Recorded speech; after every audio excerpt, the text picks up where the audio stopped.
Govt of India has decided to ban 118 Chinese mobile applications, including Pubg, amid growing border tensions with China.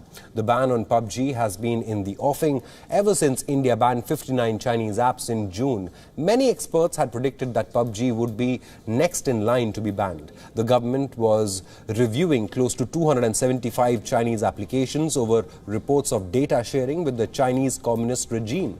The ban comes as a huge blow to Pubg, which has generated over 175 million installs in India.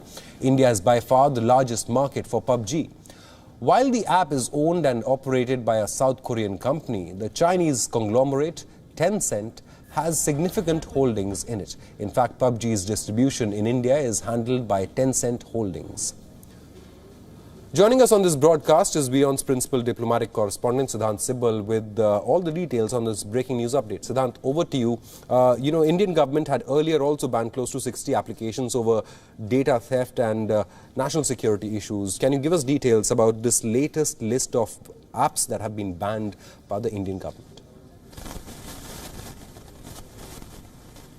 Well, Shobhi, it's a big move because the Indian government had in the past banned 59 apps and then, of course, 47 clones of those initially banned apps, the 59 apps, and now 118 apps being banned, the Chinese apps being banned. This, of course, is the biggest group of apps being banned, but largely what the Indian government has stated in its press release, which has come out from the Indian IT ministry, is that they are prejudicial to the sovereignty of the country, and it's coming just days after we saw how the Chinese tried to occupy the southern bank of the Pangong Lake. This was, of course, thwarted by the Indian army. In fact, since then, conversations have been happening. The Indian and the Chinese military have been talking today as well, but there hasn't been any outcome from the conversation, and now this move has come. So clearly, what the thought process is to make sure that the Chinese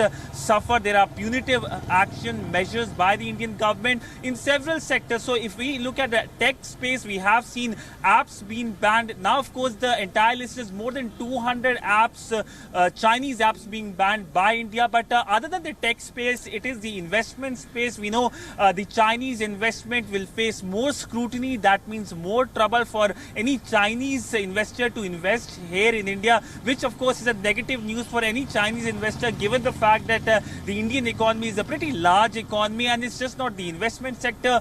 There is scrutiny when it comes to the coal sector, the mining sector. So by and large, for perhaps a minor tactical gain in Ladakh, the Chinese have lost India in a multiple manner, in a sense, when it comes to the economy and, of course, the tech space as well. But by and large, it's a very bad news for the Chinese investors who perhaps wanted to plan or invest in India, especially when it comes to the startup sector. But the big question is what next at the LAC, at the line of actual control, especially when it comes to Pangong. That is the big question. But if you look at the aggressive statement coming from China, this, of course, is raising eyebrows, because it looks like the Chinese are clearly stating that they're not going to back down. And there's a window of just 30 days left now before winters come in that part, and that is a pretty harsh winter. So if you look at the situation on the ground, so 30 days for both sides to decide or come out with an outcome before there will be a stalemate for next 6 months.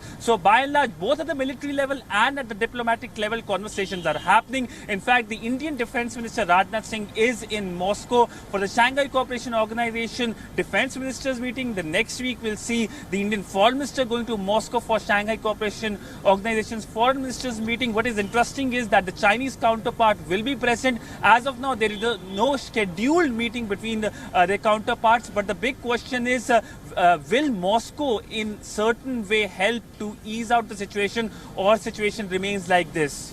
Siddhant, thank you so much for joining us with that comprehensive report. But just for the benefit of our viewers, I'd like to read out a paragraph from the government press release, and it's a very strongly worded statement that the government has given. It says the Ministry of Electronics and Information Technology has received many complaints from various sources, including several reports about misuse of some mobile apps available on Android and iOS platforms for stealing and transmitting users' data in an unauthorized manner to servers which have locations outside India.